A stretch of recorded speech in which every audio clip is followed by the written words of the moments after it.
आप सभी को जय मसीह की। परमेश्वर आप सभी को बहुत ही आशीष प्रदान करे। आज का रहमा वचन बहुत ही खास है और आपके जीवन में ये वचन जो है बहुत ही बदलाव लेकर आएगा। दानियेल की पत्री 4 अध्याय और 25 वचन को मैं पढ़ूंगा कि तू मनुष्य के बीच से निकाला जाएगा और मैदान के पशुओं के संग रहेगा। तू बैलों के समान घास चरेगा और आकाश की ओस से भीगा करेगा।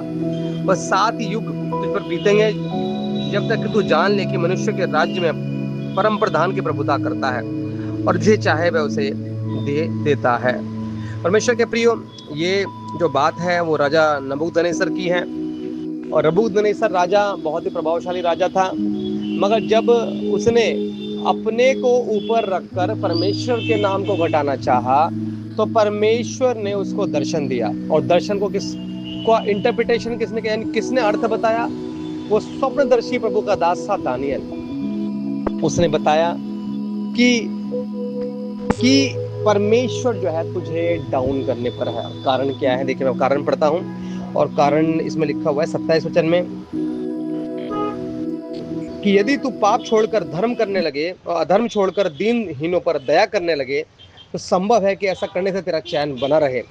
यानी कि पाप एक बहुत बड़ा मूल कारण है और हमें परमेश्वर के नाम को हमेशा ऊंचा रखना है, टॉप मोस्ट प्रायोरिटी पे रखना है। हम कितने भी ऊंचे चले जाएं, कितने भी नीचे हम क्यों ना रहे। मैं आप लोगों को बताना चाहता हूं, देखिए, परमेश्वर का वचन कहता है कि मैं कोई भी गहरी बात को अपने दासों के ऊपर बिना प्रकट किए नहीं घटित करूंगा। बिल्कुल सत्य वचन है। और अगर आप समझते हैं कि आप शायद छोटे हैं तो मैं आपको याद दिलाना चाहता हूँ, यूसुफ को देखें आप, कैसे वो निकाला गया, गड्ढे में डाला गया और मिस्र के हाथ दास्ता में चला गया और फिर उसके बाद परमेश्वर ने उसे उठाया क्योंकि वो खराई से बना रहा और परमेश्वर के नाम की महिमा करता रहा। और भी बहुत सारे उदाहरण हैं, मगर मैं फिर से कहना चाहता हूँ, यहाँ ये वचन हमें सिखाता कि हमें कभी घमंड में, हमें पाप में नहीं रहना है। हमें केवल परमेश्वर को पहला स्थान देना है और उसके साथ उसके हिसाब से चलना है।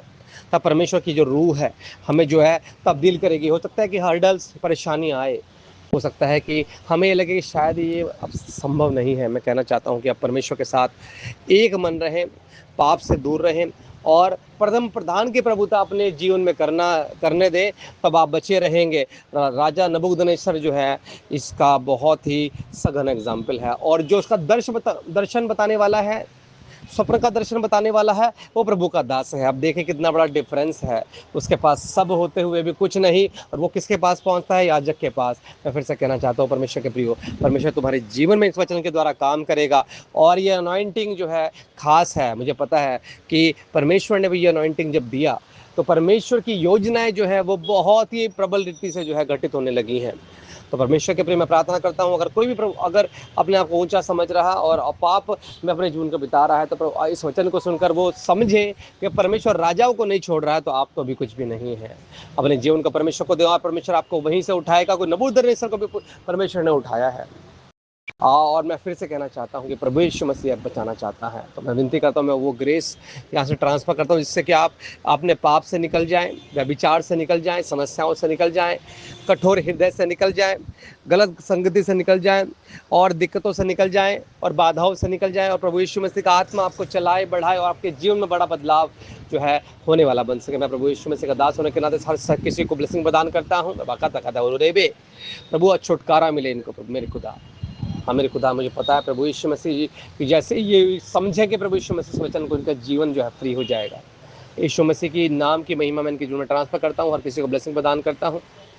और मैं चाहता हूँ प्रभु यीशु मसीह ये लोग प्रभु बढ़ें और आपकी नाम की महिमा इनके जीवन में और प्रभुता करे और ये गवाही दे और लोग आपके विश्वास में आ जाए। मैं सारा आदर और धन्यवाद आपके चरणों में समर्पित करता हूँ। खुदा यीशु के नाम से बोलता और मांगता हूँ उस दुआ को, प्रभु दया करिएगा, दया करेगा, सेम ना रहे, इनका हृदय चेंज हो और महिमा यीशु को मिले, यीशु के नाम की महिमा बढ़े। आप पिता मेरी प्रार्थनाओं को सुने और कबूल करें, यीशु के नाम से मांगता हूँ। आमीन, आमीन, आमीन।